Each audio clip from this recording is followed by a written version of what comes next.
Hello, my name is Reverend Dr. May Elise Cannon. Today is Friday, January 26th. Today is the 112th day since October 7th, 2023. This morning, I woke up early. I think it was about 4:30 a.m. on the Pacific coast of the United States to hear the International Court of Justice's ruling in response to South Africa's genocide case against Israel. This was a preliminary provisional ruling. The ICJ ordered provisional measures to prevent the killing and harm of more Palestinian civilians in Gaza. The ruling was not a decision on whether or not genocide's being committed, but it was a verdict on whether or not it could be. And essentially, they said that it is possible. So I have a couple of updates in that regard. Many were hoping that the ICJ would call for a ceasefire. Essentially, they did everything but. So the verdict of genocide could take years to reach, but the goal is to stop the crisis in Gaza from getting worse while the case progresses. The ICJ is the main judicial body of the United Nations. Its rulings are legally binding, but the only way to enforce an ICJ order is through the vote of a UN Security Council, which any of its 5 members, including the United States, can veto. So the ICJ issued a series of provisional measures this morning broadly in favor of South Africa's case. It did not order an immediate halt to Israel's military campaign in Gaza, but instead it ordered Israel to do more to prevent civilian deaths in Gaza and to increase humanitarian and medical aid. It did require that Israel will need to submit a report in 30 days to show the measures that it has taken in effect in response to the court's orders, minimizing civilian deaths. There were a number of quotes that were given in the readout this morning from Israeli officials that cited genocidal intent, that talked about dehumanizing of Palestinians, that talked about the intent to harm, the cutting off of gas, water, electricity. The court also said it was gravely concerned about Israeli hostages held in Gaza, and it called for their immediate release. So many are saying that this is a historic finding, but also many are concerned because the ICJ did not call for an immediate ceasefire. So that was big news this morning. And the death toll in Gaza is said to be at least 26,000 people, with more than 64,000 injured. Israeli estimates of deaths maintain there's still around 1,200 people since October 7th. And again, this past week, there was the largest number of Israeli soldiers killed, with more than 20 being killed in an incident earlier this week. There's been quite a bit of conversation in the international media about a buffer zone in Gaza. Prior to October 7th, there was a buffer zone inside the fence around Gaza, but Palestinian farmers were allowed to access that buffer zone. Over the past 3+ months, already vineyards, farmlands, homes, schools, and properties within the distance of 1 mile or more of the fence have been destroyed inside of Gaza. Israel has proposed that that buffer zone needs to be 1 kilometer or more inland from the fence because of Israel's security needs. It's been stated that more than 40% of Gaza's farmland inside of that 1 kilometer distance of the fence has already been completely destroyed. And more than 40% of all of Gaza's farmland will be inaccessible because Israel has said that farmers will no longer be able to access that buffer zone.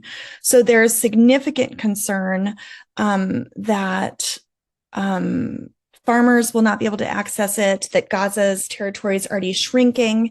And that's if Israel gives control of North Gaza, back after all of the conflict, comes to an end.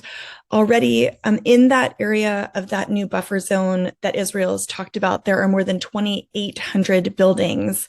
And again, about 40% of those have already been destroyed.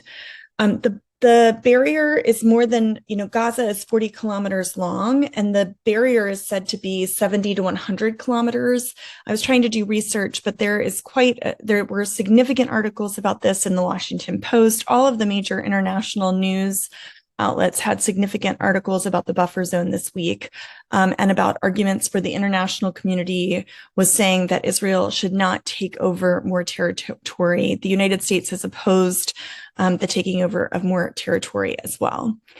President Biden is expected to dispatch the CIA director, William Burns, in coming days to broker an ambitious deal between Hamas and Israel that could involve the release of all the remaining hostages and would include the longest cessation of hostilities since the war began. So there's lots of conversations about either a temporary pause or a temporary pause leaning toward a permanent ceasefire. And I'll talk a little bit more about that. We also know that Prime Minister Netanyahu said he doesn't trust Qatar, and Qatar has been one of the major brokers that has secured the previous hostage deals. And so it was said that he was heard on like a video saying, "You don't hear me thanking Qatar," and that Doha is even more problematic. Qatar's foreign ministry said that it was appalled by his comments and that he was obstructing the mediation of a deal for political reasons, kind of indicating that Netanyahu wants to stay in power. So he's not been agreeing to a settlement. The White House National Security Council spokesperson John Kirby said he would not comment on the recording, but the recording showed Netanyahu saying that he wasn't thanking Qatar. And so, of course, Qatar was appalled and quite upset. The Washington Post has reported that there is an Israeli proposal that includes a 60-day pause in fighting in exchange for the release of more than 100 hostages, first women and children, then men, and then soldiers. And bodies of hostages still held by Hamas. We know that there's still more than 130 hostages that remain in Gaza. So this is a part of that whole conversation about what's kind of the next phase in terms of negotiations. And so that we're praying and seeking that both Hamas and Israel could come to an agreement and hostages could be returned home, and that the bombing and the ground incursion of Gaza could be brought to an end. We know that there were hundreds of Palestinians in Khan Yunis that were protesting. Palestinians in Gaza are protesting against Hamas and against Israel and calling for them to stop the war. The calls in the demonstration said, Netanyahu, the head of Israel, Sinwar, the head of Hamas, ceasefire, stop the war, stop the destruction. So that was coming out of Gaza in the last couple of days.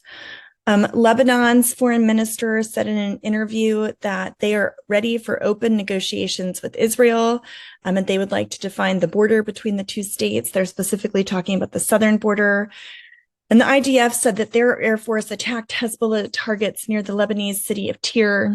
Hezbollah took responsibility for launching drones that fell in open areas in northern Israel. So remember that still there are about 100,000 Israelis that are internally displaced, about an equal number in Lebanon from their southern border.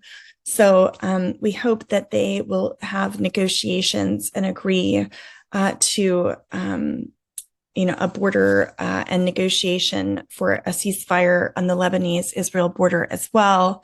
In terms of the Houthis in Yemen, the State Department said that it's continuing to take action to hold the Houthis accountable, and the Houthis have said they will continue to target ships linked with Israel. Finally, 50% of voters for Biden in 2020 believe that Israel is committing genocide against the Palestinians, according to a new poll from The Economist, and only 12% of those of Trump 2020 believe that genocide is occurring.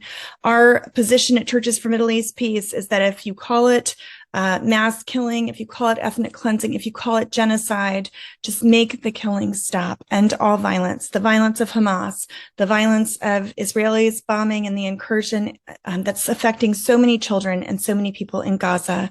We're calling for a comprehensive ceasefire, an end to war and violence, a return of the hostages, immediate and adequate humanitarian and economic assistance into Gaza, and a negotiated settlement that would allow for freedom, equality, liberation, safety, and security for all people living in the land that we call holy.